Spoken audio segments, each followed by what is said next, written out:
ketika di materi-materi sekolah awalnya itu tidak sesuai dengan kondisi dan cerita di lapangan. Oh, iya, iya, Itu iya, iya. awalnya. Jadi kita turun-turun ke lokasi-lokasi sejarah itu, memastikan catatan yang di buku Sejarah waktu sekolah. itu sama enggak dengan yang terjadi di lapangan. Nah, karena ada ketika kita ke salah satu wilayah di Rokan Hilir, kita menjumpai satu sejarah yang tidak sama dengan cerita yang ada di buku sekolah. Dan kita dipermasalahkan sama warga di sana. Jadi warga di sana tuh jangan coba-coba kita datang ke sana itu tiba-tiba kita sebagai peneliti mereka marah.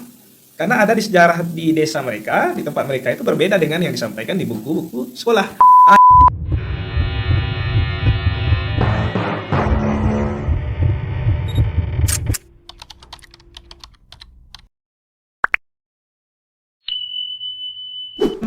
Assalamualaikum Pak Irmansyah. Waalaikumsalam Pak Chandra Jan Asmara. Apa kabar Pak Irmansyah? Alhamdulillah, semangat kita akan menjelaskan tentang sejarah di Provinsi Riau ini. Kegiatan sehari-hari apa saja Pak Irmansyah? Alhamdulillah setiap hari mengajar di UIN Suska Riau dan keliling Provinsi Riau untuk melihat lokasi-lokasi sejarah. Berarti Pak Irmansyah mengamalkan jas merah, jangan sekali-kali melupakan sejarah ya. Kita perlu mengenang sejarah untuk masa depan yang gemilang dan terbilang. Ya. Oke Pak Irmansyah, kenapa Bapak tertarik untuk memperhatikan sejarah ini? Saya awalnya tertarik itu ketika di materi-materi sekolah awalnya itu tidak sesuai dengan kondisi dan cerita di lapangan. Oh, iya, iya, itu iya, awalnya. Jadi kita turun-turun ke lokasi-lokasi sejarah itu, memastikan catatan yang di buku sejarah waktu sekolah itu sama enggak dengan yang terjadi di lapangan. Nah, karena ada ketika kita ke salah satu wilayah di Rokan Hilir, kita menjumpai satu sejarah yang tidak sama dengan cerita yang ada di buku sekolah. Dan kita dipermasalahkan sama warga di sana. Jadi warga di sana tuh jangan coba-coba kita datang ke sana itu tiba-tiba kita sebagai peneliti mereka marah. Karena ada di sejarah di desa mereka, di tempat mereka itu berbeda dengan yang disampaikan di buku-buku sekolah. Itulah awal saya tertarik untuk merekonstruksi ya. Kalau rekonstruksi sebenarnya berat ya Pak, cuma berhipotesis. Jadi dugaan-dugaan sejarah yang ada itu kita sesuaikan dengan yang ada di lapangan. Jadi mencari kebenaran dari sebuah buku sehingga ada kepuasan tersendiri jadinya ya. Melihat sejarah itu kan sambil jalan-jalan Pak, sambil melihat itu loh aslinya gitu. Itu loh lokasinya. Kita hanya selama ini tahunya di buku yang kita pelajari di sekolah-sekolah, di kampus. Kepenasaran kita itulah yang akan menjadi suatu ilmu. Oh ini loh yang ternyata yang diajarkan di sekolah-sekolah. Itulah awal salah satu variabel yang membuat saya tertarik menyaksikan sejarah.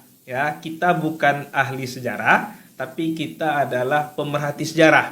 Dan bahkan anak-anak sekarang mengatakan sebagai penikmat sejarah. Nah, kalau pelaku sejarah nggak mungkin karena sejarah sudah berlalu. Nah, itu Pak Chandra. Ya.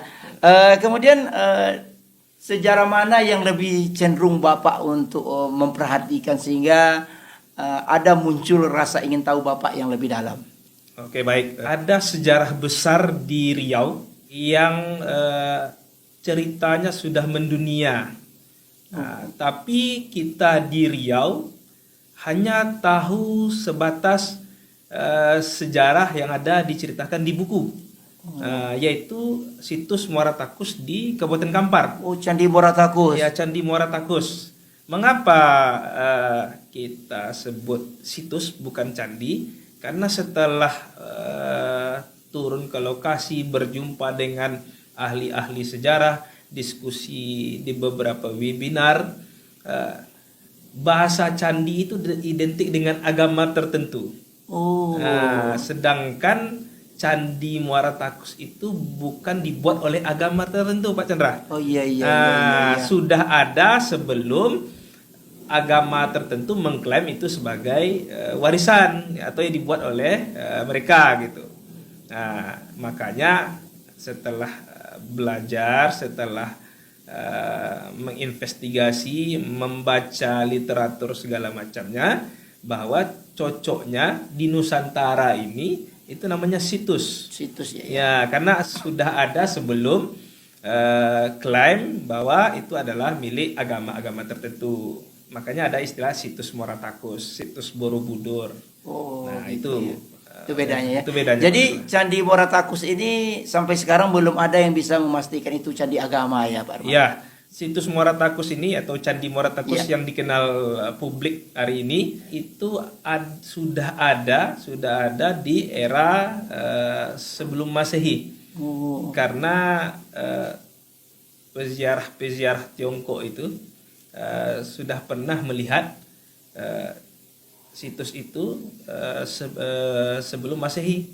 Nah, ada Fahuan dan sampai ke yang terkenal adalah Itsing. Oh, Itsing ya. Itsing. Yang menyebut Candi Muara Takus itu ketika berdiri bayangan tidak nampak di tengah harinya. Di tengah hari. Ya. Nah, cuma ada beberapa literatur yang mengatakan bahwa Itsing itu hanya melihat bekas reruntuhan Muara Takus. Oh. Nah, kalau yang melihat pradaksina istilahnya Pak. Pradaksina itu bertawaf kalau istilah kita di Islam. Iya. Adalah Fahuan. Mengelilingi candi mengelilingi candi. Dia pernah melihat orang yang belajar di Muara Takus itu mengelilingi candi, disaksikan oleh 4 guru di 4 penjuru candi Mahligai Stupa. Mahligai Stupa. Ya, Mahligai Stupa itu di sana yang berputar itu. Oh. Nah, gerakan berputar seperti tawaf di Mekah. Oh, Nah, iya. Jadi candi ini sudah ada sebelum Masehi. Berarti sebelum peradaban Islam candi sudah ada ya? Ya, makanya dibagi oleh beberapa ahli bahwa candi ini, situs ini sebelum Islam dan setelah Islam ada. Oh. Nah, sebelum Islam itu istilahnya pra-Islam. Pra-Islam. Pra-Islam. Orang yang terakhir ada di sana yang berislam itu sebelumnya namanya Sang Hyang Mahadiraja Indra Brahma. Nah, istilah Sang Hyang ini istilah sebelum Islam ada. Oh. Sang Hyang ini istilahnya yang tinggi, Tuhan, orang pandai, orang paham lah. Nah, makanya istilahnya Sang Hyang. Oh, Sang Hyang itu artinya orang yang lebih Tahu. Nah, atau orang yang istilah tinggi. sekarang cendekiawan lah ya. Cendekiawannya, orang yang paham agama lah. Iya. Sang Hyang Indra Brahma ini ya dia berislam ketika diinstruksikan oleh ibunya dari keturunan Si Ompu. Si Ompu ini adalah matrilineal di Kedatuan Muara Takus atau Kedatuan Srivijaya dulu. Oh. Nah, Si Ompu. Karena kita di Riau, di Kampar itu menganut sistem matrilineal. Dari ibu ya? Dari ibu. Iya. Jadi istilahnya dahulu tuh ibu tuh Si Ompu. Jadi sampai sekarang suku anak-anak pun ikut suku ibu ya? Suku ibu. Iya. Jadi ketika pra-Islamnya dia mengirim surat ke Mekah ke Khalifah Umar bin Abdul Aziz. Oh, untuk mendatangkan ahli Islam ke Muara Takus atau dulunya istilahnya Kedatuan Srivijaya. Oh. Nah, Kedatuan ini di mana posisinya? Di Bukit Katangka, Pak Chandra. Bukit Katangka. Bukit Katangka. Kalau sekarang Bukit Katangka itu di Batu Bersurat lah. Iya, Batu Bersurat. Batu Bersurat itu kalau bahasa nasionalnya prasasti. Oh, prasasti. Prasasti adalah catatan.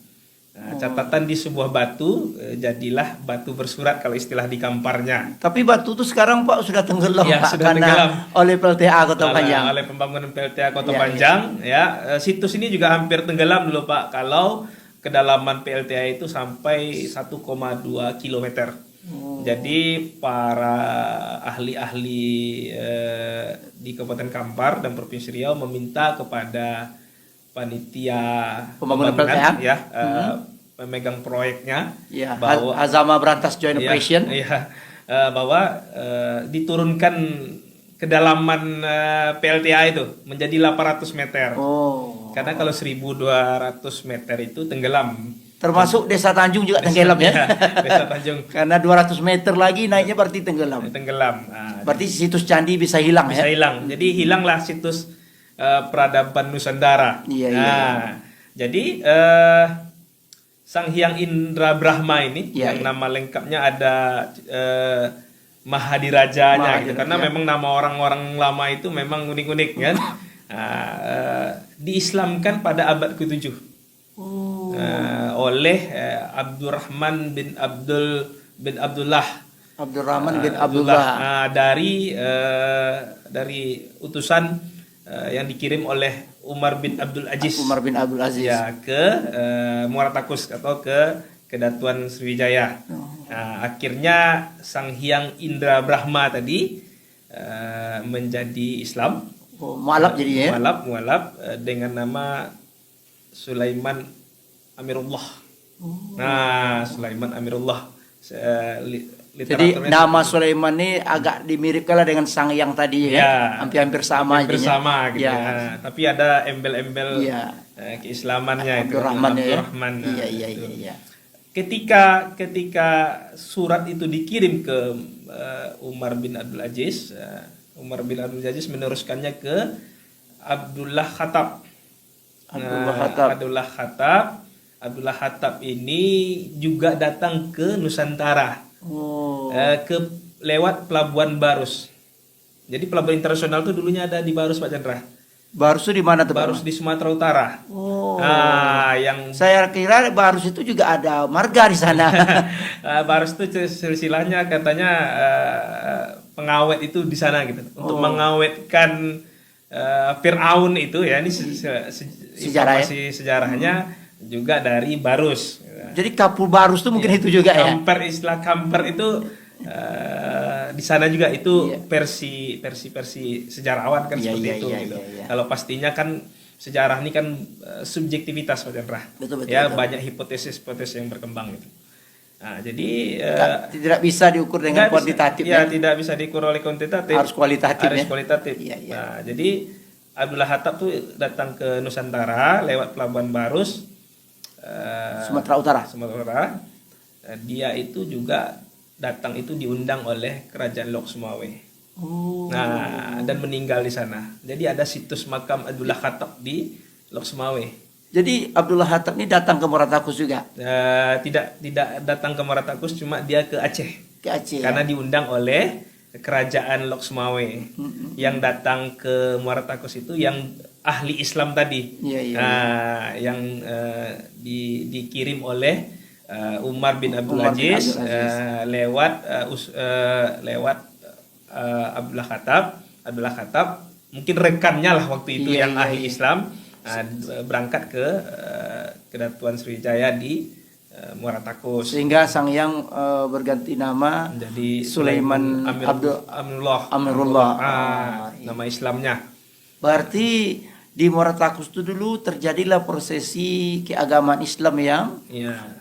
apakah prosesi keagamaan ini berlanjutnya sampai kapan kira-kira Pak Herman? Karena sampai sekarang di Muaratakus itu kita lihat tidak ada orang yang keturunan-keturunan dalam tanda petiknya di luar non-Islam. Ya. Berarti perjalanan sejarah agama Islam itu sampai sekarang masih bertahan di Muaratakus. Ya. Dahulu itu kan istilah Islam itu belum ada, Pak Chandra. Iya, iya, iya. Muaratakus itu tempat pembelajaran dharmik. Oh, Dharmik original, istilah peneliti sekarang. iya, iya, iya. Dharma.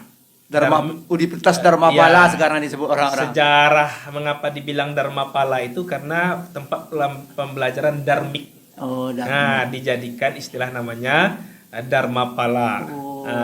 Tempat pembelajaran. Kalau istilah sekarang kampus. Oh, Nah, kalau istilah kampus kan baru sekarang. iya, iya, iya. Kalau iya. zaman dahulunya, zaman awal-awal Masehi ada, ya namanya Dharmapala, tempat pembelajaran. Iya, Dharmapala ini juga nama orang waktu itu. Oh, siapa pula tuh, Pak? Dharmapala itu murid dari Dharmadasa. Orang-orang yang belajar di Muara Takus. Nah, orang-orang yang belajar di sana bergantilah guru-gurunya sampai ke Sang Hyang Dharmakirti. Oh. Nah, Sang Hyang Dharmakirti ini lebih terkenal istilahnya dengan nama Swarna Dwipa Dharmakirti. Oh. Swarna Dwipa ini sebenarnya Sumatera. Oh. Yang sekarang dipopulerkan jadi pulau di Sumatera Barat. Nah, tempat objek wisata. Sebenarnya sudah ada nama itu dahulunya gitu. Nah, Swarna Dwipa Dharmakirti ini adalah guru dari Atisa Dipangkara. Siapakah Atisa Dipangkara? Orang yang mendirikan negara Tibet. Oh, Tibet. Dari mana peneliti tahu bahwa Atisa Dipangkara ini belajar ke Nusantara ketika salah satu turis Indonesia mau ke Tibet belajar sejarah Tibet. Iya. Sebelum mereka ke Tibet, mereka menulis surat ke Dalai Lama, tokoh spiritual Iya, betul, Tibet. betul. Iya, Tibet. Ternyata Dalai Lama tidak di Tibet waktu itu, di Australia. Oh. Nah, dibalaslah sama Dalai Lama surat dari turis dari Nusantara ini. Ya, isinya dia menyampaikan, saya ingin berjumpa Dalai Lama, ingin menanyakan tentang Tibet. Saya orang Indonesia, banyak orang Indonesia tak tahu Tibet. Makanya karena orang Indonesia tak tahu Tibet, saya mau datang berjumpa Dalai Lama. Jadi ketika dijelaskan, saya bisa pulang ke Indonesia dan menceritakan tentang Tibet. Iya. Nah, akhirnya dibalas sekian tahun balas surat itu ya, karena memang kan tidak seperti sekarang bisa teknologi. via WA ya, Iya. teknologi. Itu pun kertasnya seperti Iya. apa pula ya? Ini kan berbalas surat karena Iya. beda, kita kan beda negara, beda kebudayaan, beda literasi cerita kan, karena antar perbedaan negara. Berarti perjalanannya lama lah surat Iya, itu ya. perjalanan sama suratnya itu lewat kedutaan Australia. Berarti Tibet itu sendiri ada korelasi dengan Muara Takus jadinya? Ada korelasi dengan Muara Takus. Dalai Lama menyebut gini, orang Indonesia tidak tahu Tibet, tapi dalam ajaran yang diajar di sekolah-sekolah Tibet, Indonesia disebut. Luar biasa ya. Karena yang mendirikan Tibet adalah Atisa Dipangkara. Atisa Dipangkara ini diajarkan di kurikulum sekolah-sekolah di Tibet. Nah, kemudian Atisa Dipangkara ini belajar ke Nusantara, ke Swarna Dwipa Dharmakirti Di Muara Takus. Iya, di Muara Takus. Swarna Dwipa Dharmakirti itu ada juga yang menyebut dia Sang Hyang Dharmakirti. Iya. Nah, jadi peradaban Nusantara ini sudah maju dahulunya. Pendiri Tibet saja belajar ke Nusantara. Iya. Hanya kita saja yang dibodoh-bodohi oleh kolonial bahwa kita dahulunya bodoh, tidak pandai apa-apa. Supaya kolonial bisa mengubah-ubah sejarah kita. Ya namanya penjajah lah ya. Namanya penjajah. Iya. Nah, jadi sebenarnya Nusantara itu sudah lebih dahulu pintar, sudah lebih dahulu secara peradaban itu lebih maju. Iya, Makanya sudah ada yang namanya di Nusantara itu situs Muara Takus, situs Borobudur. Berarti kolonial Belanda itu memahami sebenarnya Candi Muara Takus Dia ya? tahu, Tapi tidak mau mengekspos. tidak mau mengekspos. Gitu. Catatan tentang yang disampaikan tadi tentang Atisa Dipangkara, Iya. Swarna Dwipa Dharmakirti itu ada di Leiden, Pak Chandra. Oh. Kita punya manuskrip 26.000 di Pustaka Leiden Tentang Muara Takus. tentang sejarah Nusantara dan ada di sana tentang Muara Takus. Oh. 26.000 itu kalau informasinya yang pernah ke sana, kalau manuskrip itu disusun itu bisa sampai 13 km. Masya Allah. Tentang sejarah Nusantara Iya, yang tercatat, belum yang tidak tercatat. Nah, yang tercatat tuh dipindahkan dari Pustaka Leden tuh kita susun di jalan raya, itu bisa mencapai 3 kilometer. 13 kilometer. 13 kilometer. Masya Allah. Jauh juga tuh ya Pak Herman ya? Iya, jauh juga kan. Nah, memang di satu sisi Belanda, kolonial Belanda ini kan yang namanya penjajah ya, dia tidak ingin tahu sejarah keturunan sekarang, tahu sejarah aslinya. Karena untuk menghilangkan peradaban suatu bangsa itu mudah. Hilangkan sejarahnya, jauhkan dia dari situs sejarah. Situs-situs sejarahnya. Nah, karena dari situs tuh orang tahu sejarah. Kalau tidak ada situs, kan tidak ada sejarahnya. Dan yang luar biasanya, kolonial itu melabel situs-situs di Nusantara itu dari agama Buddha dan Hindu. Tapi tidak pula kompak. Betul. Dimana tidak kompaknya, ada 9 peneliti Belanda yang datang ke Nusantara, terutama ke situs-situs candi yang diklaim sebagai candi. Ada ke Muratakus, ada ke Borobudur. Yang pertama datanglah Korn de Groot.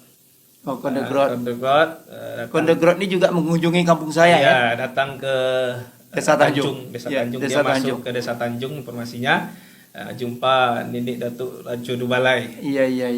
Hasil investigasi dari de Groot itu, dia tidak pernah melabel Candi Muaratakus itu candi Hindu atau candi Buddha.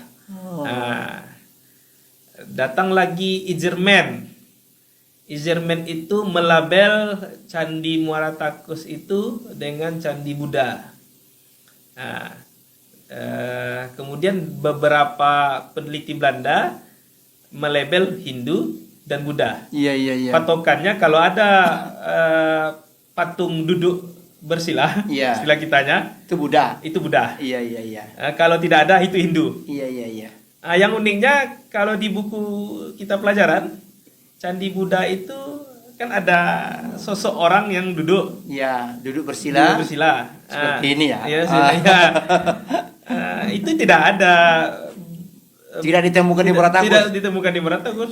Jadi siapa yang bilang itu Buddha, kan bingung kita. Jadi tidak kompak gitu. Betul. Dia bilang Candi Muaratakus itu Buddha. Ada yang bilang Hindu. Yang masuk ke pembelajaran Buddha, yang masuk ke buku-buku sekolah kita Buddha. Cuma tak pula kita temukan ciri-ciri Candi Buddha. Ciri-ciri Buddha. Nah, jadi tak kompak sekarang dikatakan Hindu, tidak pula dikatakan Buddha, tidak pula. Kalau Thailand nampak ya, di mana candi ada duduk bersila, tangannya seperti ini ya. Padahal para ahli mengatakan duduk bersila itu bukan ajaran Buddha atau yang diklaim oleh peneliti Belanda, itu berkontemplasi. Berkontemplasi kepada Tuhannya. Dulu belum, memang tidak ada istilah Allah Tuhan yang disebutkan. Dia dengan ajaran istilahnya monoteisme. Monoteisme itu kan satu. Tuhan yang satu. Ya, memang tidak ada seperti teori sekarang. Kalau Islam kan ketuhannya sholat, kan? Nah, dulu mungkin prakteknya seperti itu. Ada orang duduk bersila, istilahnya seperti orang bertapa. Istilah mereka waktu itu berkontemplasi, mendekatkan diri ke Tuhannya, diri kepada Tuhannya. Nah, jadi apa yang dipelajarinya itulah ajaran Dharma itu. Betul. Nah, jadi belum ada yang namanya Buddha atau Hindu. Jadi Dharma itu ajaran dulu. Kalau Dharma itu dikaitkan sekarang itu namanya istilah tauhid itu. Karena mengingat Tuhan. Mengingat Tuhan. Praktek sekarang itu dengan istilah sholat kan yang dibawa oleh Rasulullah. Betul. Karena sholat belum karena ini sebelum peradaban Islam. Belum ada sholat dibawa oleh Rasulullah kan. Pak Chandra. Ini sebelum Masehi. Sebelum Masehi sudah ada praktek berkontemplasi itu di situs Muaratakus gitu. Jadi mengenang Tuhan, belajar itu ya seperti itu dulunya gitu. Berarti ini peradaban yang sudah tua gitu. sudah tua sekali, bahkan sebelum Islam ada. Islam ya. ada. Iya, iya. Jadi yang namanya saya sebut tadi Dharmapala, Dharmadasa itu sudah ada sebelum Masehi. Iya, iya, iya. Nah, sedangkan patokan Masehi itu kan kelahiran Nabi Isa. Iya, iya. Nah, sedangkan Nabi Muhammad sudah 671 Masehi. Masehi, sudah jauh. Nah, Iya, iya, tapi iya. sudah ada ajaran yang berkorelasi dengan Tuhan gitu, Iya, ajaran iya. monoteisme. Nah, cuma memang kan tidak seperti praktek sekarang gitu. Iya, iya, iya. Mengapa itu tidak milik agama Buddha atau Hindu? Karena tokoh-tokoh yang disebutkan tadi itu lebih dahulu ada dibandingkan tokoh Buddha tersebut. Siddhartha Gautama, ya, yang pendiri ajaran agama Buddha. Iya, iya. Nah, dia sekitar 500 sebelum Masehi. Sebelum Masehi ya, juga, lahir ya. Pendiri agama Buddha itu. Tapi tokoh-tokoh sebelum itu sudah ada 600. Jadi kalau semakin besar angkanya, berarti semakin tua sebelum Masehinya. Iya, iya, iya. Nah, jadi Dharmapala, Dharmadasa segala macam itu sudah ada 610 Masehi. Sebelum Masehinya. Berarti sebelum Masehi itu peradaban Hindu Buddha itu yang lebih berkembang waktu itu ya. Ya, jadi- Tapi tentang Maratakus ini sebuah yang unik juga ya. Menurut peneliti tadi tidak Hindu dan tidak pula Buddha. Iya. Benar, Groth sama Iserman tadi Iya, ya. Jadi ada sebuah pertentangan. Jadi kalau kita kembalikan sebagian besar masyarakat kita di Maratakus bahkan di 13 Kota Kampar itu menyatakan candi ini candi tauhid jadinya Ya, Pak Herman. iya, jatuhnya Candi Tauhid. Candi tauhid. Karena dia tidak milik Hindu. tidak pula punya agama Buddha gitu. Karena sebelum agama Buddha dan agama Hindu ada, sudah ada ini situs gitu. Iya, Nah, jadi tidak dibangun oleh agama Buddha dan agama Hindu. Nah, cuma Belanda ya, kolonial Belanda waktu itu diistilahkan peneliti mengindiakan Sehingga nama Indonesia Hindia Belanda. Hindia Belanda Oh. mengindiakan Nusantara. Iya, iya, iya. Dan mengindiakan Bali. Oh. Karena sebenarnya Pak Chandra, pembelajaran dharmik itu memang iya cikal bakal agama Buddha dan Hindu memang dari dharmik yang dibelajar di Nusantara, tepatnya di Muaratakus. Iya, iya, Situs iya. Muaratakus. Tapi bukan sebagai pendiri agama Buddha atau Hindu. Nah, agama di India itu ada 3, Buddha, Hindu, Jaina. Nah, China itu apa pula tuh Pak Herman? ya hampir sama dengan agama Buddha, kita tidak mengalami prakteknya kan, tapi Iya, iya. seperti di India itu ada 3 agama Iya, besar, iya, iya. Buddha, Hindu, Jaina. Jadi mereka yang belajar ke Nusantara. Nah, belajar ke Nusantara, setelah Nusantara mereka membangun kampus namanya Nalanda.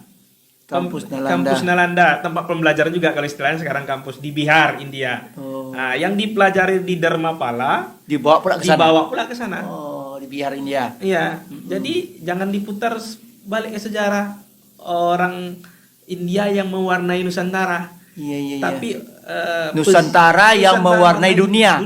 Oh. Makanya banyak orang mengatakan Ya. Maratakus itu adalah pusat peradaban dunia. Pusat peradaban dunia, betul sekali. Jadi kita rupanya di kampung kita di Iya, Riau ini iya, iya. ada peradaban tua Nusantara.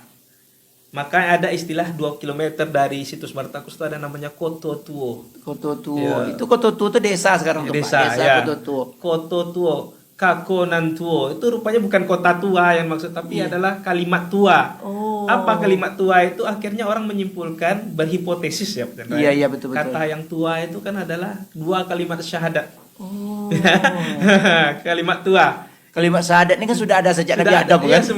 udah lama. Sejak Nabi Adam ada Sudah kan? ada gitu. Bahkan orang mengatakan Nabi Adam aja nikah dengan Hawa, mas kawinnya 2 kalimat Dua syahadat. kalimat syahadat. Iya. Nah, Oke, mas kawin utama itu kan itu sebenarnya. Pak. Iya, iya. Oke, Pak Herman. Apa kesan dan pesan Bapak selama memperhatikan sejarah? Jadi kesimpulan kita sudah kita petik tadi bahwa Maratakus itu adalah sebuah peradaban pra-Islam. Iya. Jadi Pak Herman sudah menjelaskan. Iya, iya, iya. Setelah Bapak mempelajari atau memperhatikan, kira-kira apa pesan dan kesan Bapak terhadap sejarah yang Bapak lihat di Moratakus itu? Setelah belajar belajar sambil memperhatikan Iya, dan menikmati sejarah di kampung kita, kita banyak belajar melihat sejarah orang. Tapi Iya, kita di belakang kita, dekat kita ada sejarah yang terlupakan, gitu Iya, kan? iya. Setelah berkali-kali ke situs Moratakus, berdiskusi dengan beberapa ahli dan peneliti, Iya. bahwa Termasuk penjaga candi juga mungkin ya. Iya, karena ada di sana kan. Iya, iya. Kita kan ambil benang merahnya dari Iya, cerita betul. masing-masing itu.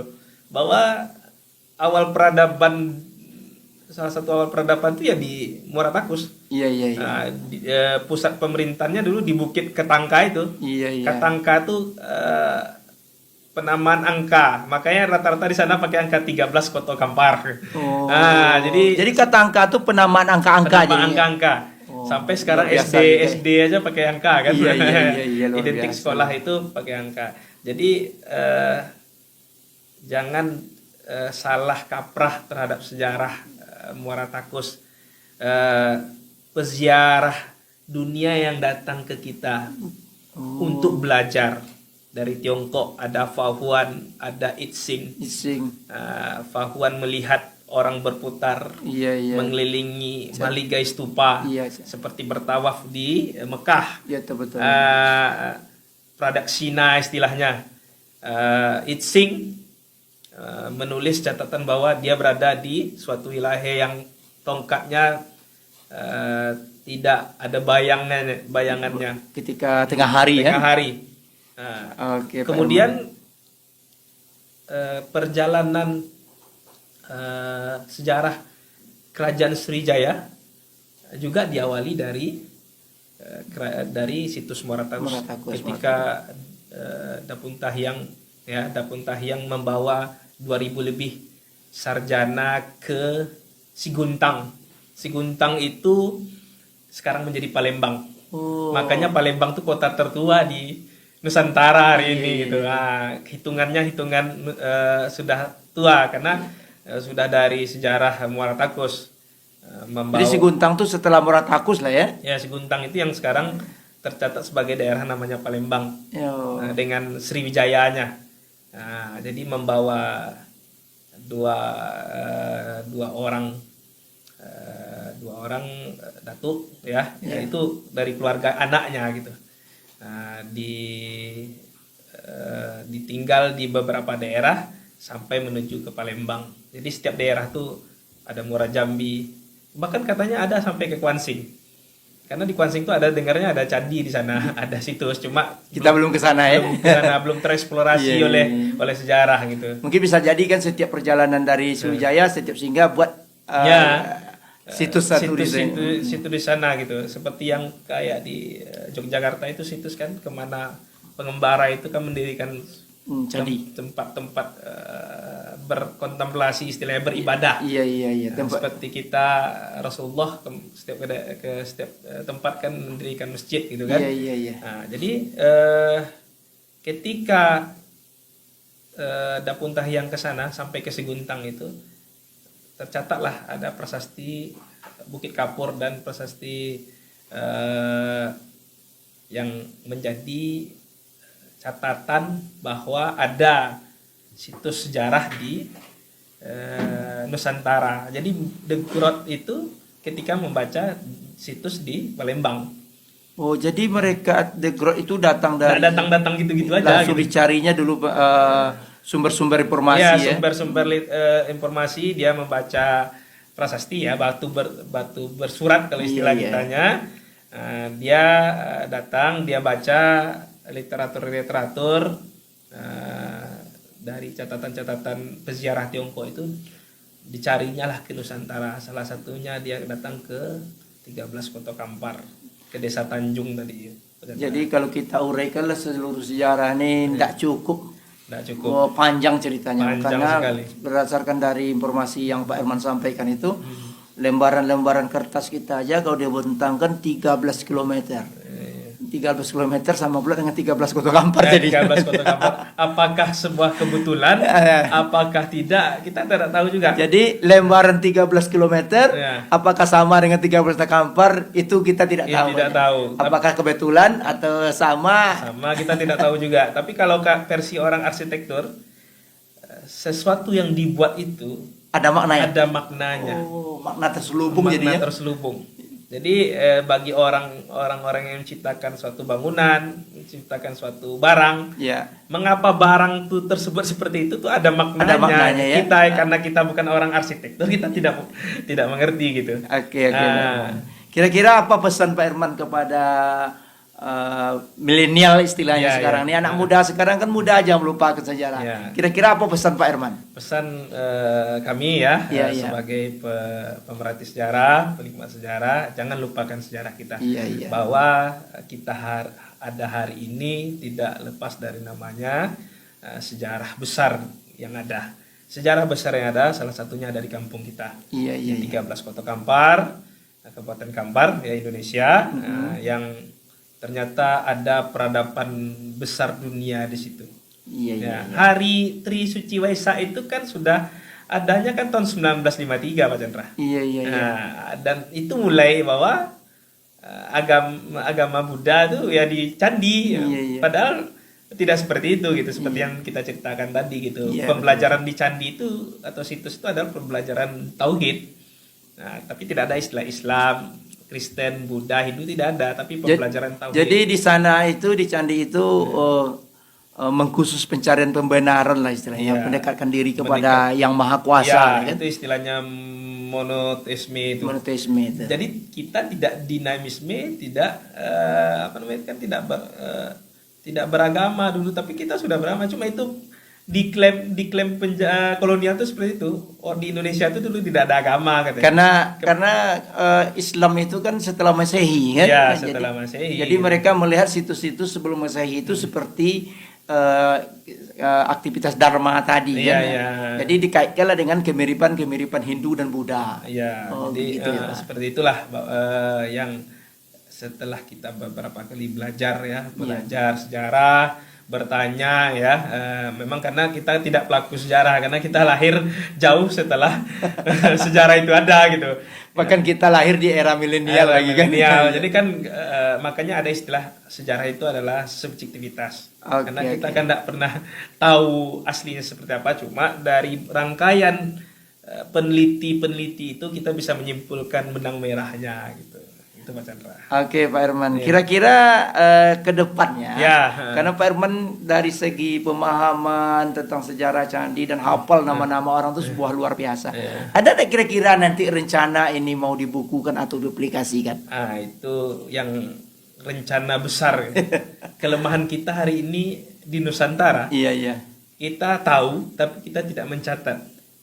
Kita mati selesai. Oh, Nah, jadi wajib harus ada tulisan ada ya? harus tulisan. Kadang kata orang kan pena itu lebih tajam dari sebuah pedang. Oh, Karena dari catatan, sama lah netizen sekarang. Gara-gara catatan Iya, iya. jarinya bisa bisa komplit orang kan?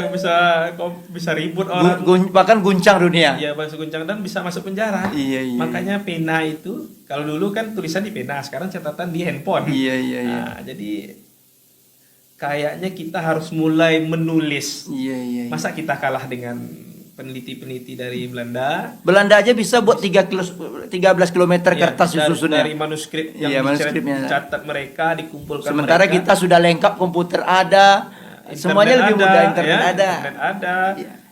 Lengkap semuanya sekarang, tapi kita tidak kurang mencatat. Dan ketika kita ada sebuah catatan besar, Iya. besar itu kan subjektif juga ya, tergantung Iya. orang yang menilainya. Iya. Tapi setidaknya ketika kita punya catatan dibaca orang dan yang kita catat itu bisa katanya diingat orang sampai 20 tahun. Iya, betul. 20 tahun. Ada cerita dari beberapa guru, kesalahan dalam mengajarkan sesuatu kepada anak murid akan kembali pada kebenarannya sampai 20 tahun. Oh, begitu. Kemampuan daya ingat manusia itu dalam memahami catatan itu sampai 20 tahun. 20 tahun. Nah, Jadi itu pernah disampaikan di salah satu webinar atau seminar oleh guru-guru nasional, karena memang hati-hati menyampaikan ilmu kepada anak murid, karena salah menyampaikan kembalinya ke 20 tahun setelah itu gitu. Berarti lama juga, Lama ya. juga, Habis pula satu generasi ya. Habis satu generasi itu kan. Terima kasih Pak Herman. Ini wajib diketahui oleh para milenial dan wajib ditonton. Ya. Mudah-mudahan ini bermanfaat bagi kita semua. Amin. Terima kasih Pak Herman. Ya, Semoga sama-sama. sukses selalu. Amin. Salam sehat selalu. Ya. Terima kasih para pemirsa tonton ini untuk menambah ilmu kita, dan juga jangan lupa subscribe, like, share, and comment. Terima kasih. Sampai jumpa.